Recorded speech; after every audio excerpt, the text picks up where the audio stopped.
Dr. Doug Mader, you have spent your life around exotic pets and particularly around those that swim in tanks in your home from the time you were a young man and then a slightly older young man all the way until present time. It turns out there are statistics that have come out. I'm not a numbers person at all, but apparently the Association for Pet Products Association says that people are now having a completely new bonding experience with fish and maybe even reptiles. Now, for you, this is, yeah, tell me something I don't know. But it is interesting that it's enough to create a statistic that people don't just look at them as, let's say, wallpaper, but they actually feel something about them. Now, to you, this is old hat. Let's talk a little about your early experience with being a fish man. Yeah, Tracy, once again, thanks for having me join you and your listeners. It's always fun to be here. You've always got such great topics. We've talked about what they call the human animal bond many times, and people associate that with dogs and cats and bunnies and horses and things like that. But I've always been an advocate for the human, what we call the atypical human animal bond, which Yes. are people who have pet fish, pet reptiles, odd things, hermit crabs, things like that. We've had that discussion before too. Yes. And it's really interesting. I've seen it for decades, and all of a sudden, it's becoming more and more on the forefront. And we're looking at the different generations and the millennials and the Gen Zs. I think what's happening is that when you and I grew up, we may have been lucky enough to have a house with a yard, and so we could keep a dog. That's Okay. right. A lot of these younger people nowadays, money is just too tight and they can't go out and buy themselves a house with a yard. So they get a condo or an apartment, which doesn't have a yard. And then what ends up happening is so many people, you can look at the numbers, 80, 90% of people want to have a pet, but their condo or their apartment rules say you can't have a dog, you can't have a cat, That's right. but they want that pet. That human animal bond is very real. So they go out and they'll get themselves something small, like a fish or a little frog or maybe a small canary, something like that. Fish, the beauty of things like fish and reptiles, especially for the younger generation that's working so hard, is that they're very easy to keep. That's right. You know, they don't need a fish and a snake. A snake you feed once every 2 or 3 weeks. A fish you could feed twice a day, but they get away with once a day. And you can buy these little automatic fish feeders.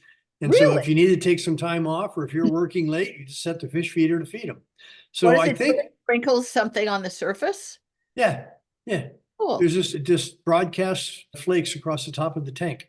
And you can set it for every day, once a day, twice a day. That there Wow. it again, the point is for all these younger people that don't have a plethora of money and can afford a big house with a big yard and a big dog, these smaller pets are doing a In a great big job. dog, I see Whitney in the background.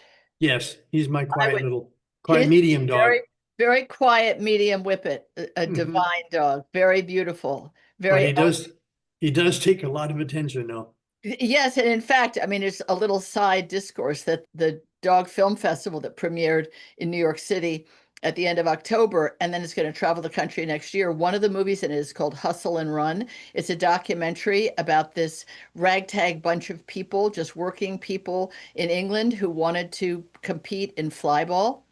And they wanted to go to Crufts, the most famous dog show, and they wanted to win. And Border Collies were the only dog that has ever been used ever, but they wanted the fastest dog they could find. And who do you think they picked? Whippets, who are not Wow. biddable, who are not malleable, who have minds of their own.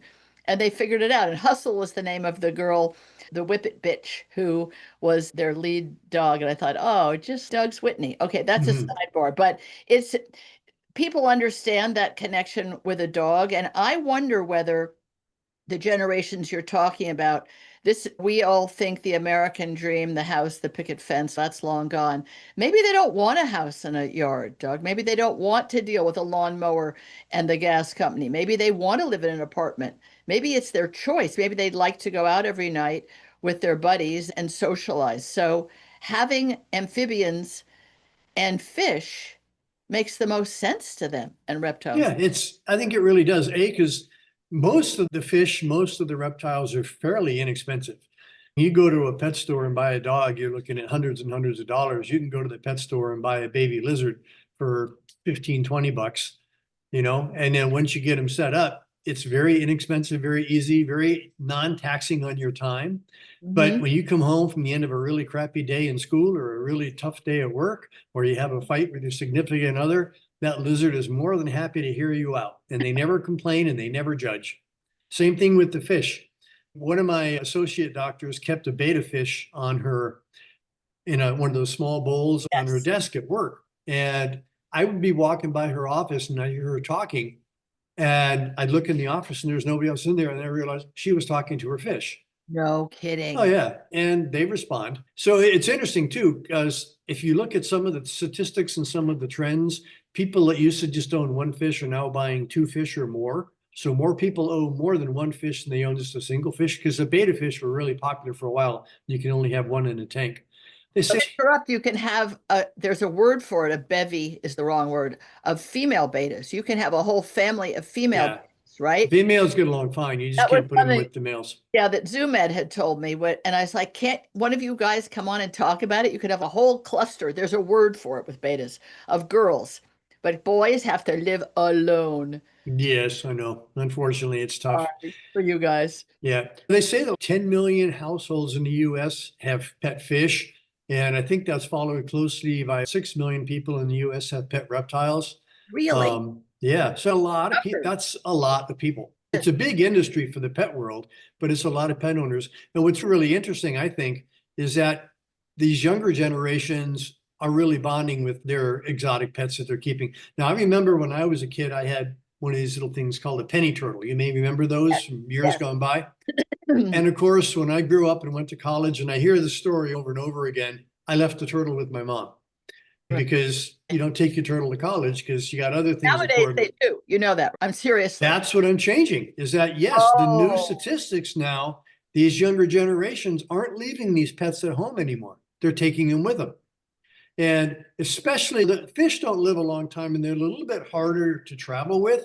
So if you live in California and you're going to school in Georgia, it's a little harder to take that fish with you, but it's pretty easy to take a pet frog or a pet lizard or a pet snake. And so a lot of these younger generations that have established the bond with their atypical pets are taking them with them. And remember too, your typical fish, your goldfish lives about 6 years, your snake's going to live 30. So that fish goes, or that snake goes with them from high school to college to dating dame to getting well, married. that brings up two things. One is that there's apparently an industry, it's very a micro industry of companies that transport your exotic pets from point A to B. Because Holly, who does all my social media, her son took his, I believe, gecko, but I'm really bad on what kind of creatures you guys all have, from Westchester down to Florida, where he went to school. And many of the other young people at school had a variety of pets, many of them exotic, and they had to be transported by, they couldn't go on an airplane with them. So they're like truckers who keep them in the right humidity and the right temperature and a whole micro industry.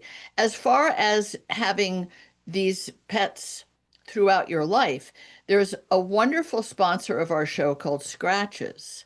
And it's Swiss based, which is interesting because your wife, the wonderful Geraldine, the veterinarian, is Swiss, but they've created an app for people who have atypical pets and want to meet other people, whether romantically or just to go out and hang out or maybe check out each other's exotics, whether it's on Zoom or in real life.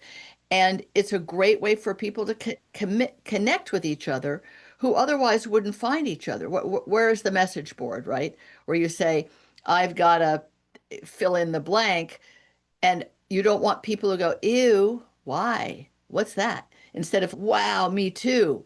Or God, I've always wanted to see one of those.